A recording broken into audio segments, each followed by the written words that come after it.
I believe that in life there are only two choices: to sink or to swim. There's no other option. You can either drown due to life circumstances, or you can choose to swim to the surface. We are faced with this choice every single day.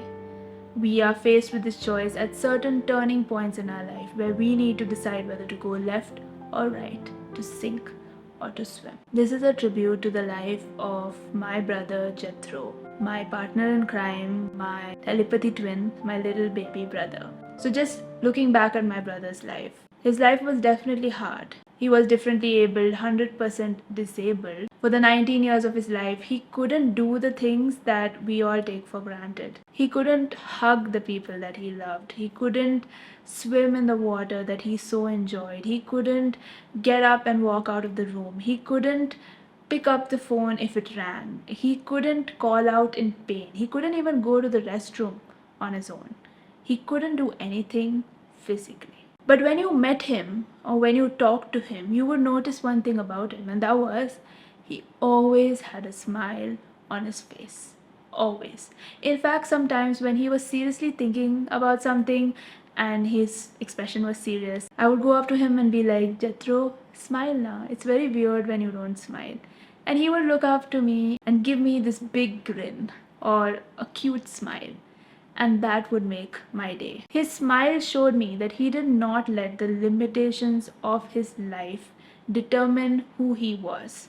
He accepted them, yes, he had to, but he also didn't let it define him. Instead of sinking into that deep ocean of anger, of self-pity, of bitterness, of sadness, of hopelessness, he chose to swim with all he had. He swam against the strong waves of pain. He swam against the strong voices of people telling him that he would be just a vegetable. He swam against the limitations that his body put him under. He swam, and that is why he smiled.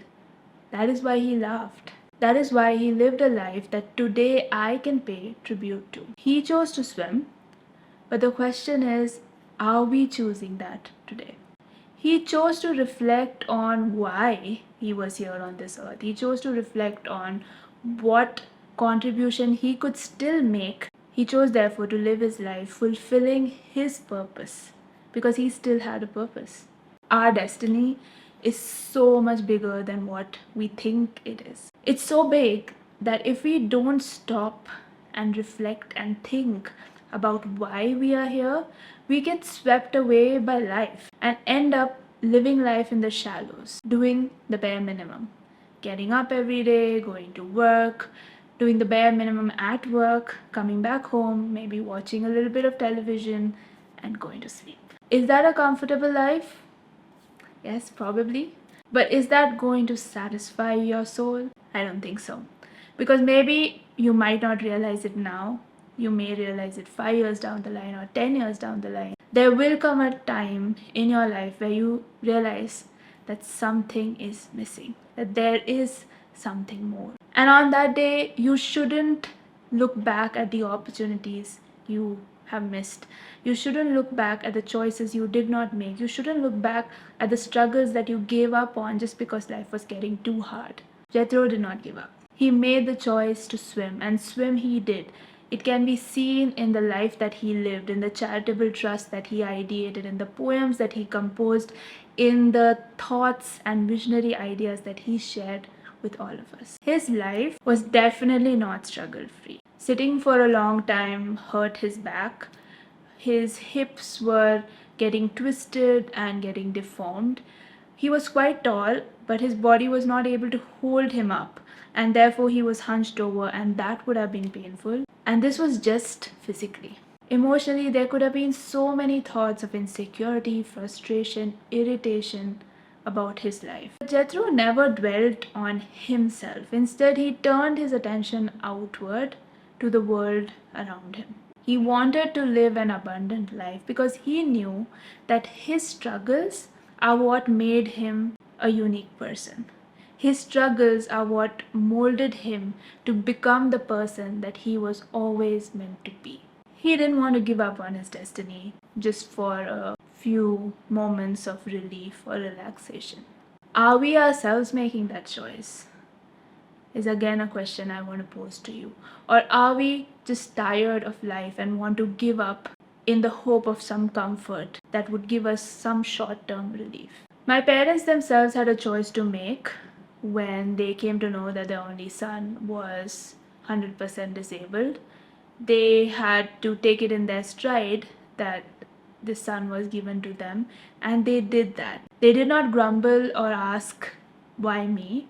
They did not become angry with Jethro or even with God. Their entire lives revolved around him, but they did not feel that they were losing out on life. That was a choice that they made to look deeper than what was evident to everybody else. They could have given up in frustration and do what many people do in this situation, and that is to give the child up for adoption. And I remember very vividly a time I went to an orphanage near Pune with my family, with my brother, and the girls over there thought that we had come to drop him off at the orphanage, to give him away. And even at the young age, I remember feeling angry, like, how could you even think that? But the fact was that it was so normal for them that people did that, that you can't even blame them for thinking that, because it was so common over there that people would come and leave kids that they did not want. My parents did not choose the easy way out. They chose the hard way. They also chose to swim. And that choice gave Jethro the hope that he needed in his life to thrive and to express himself creatively.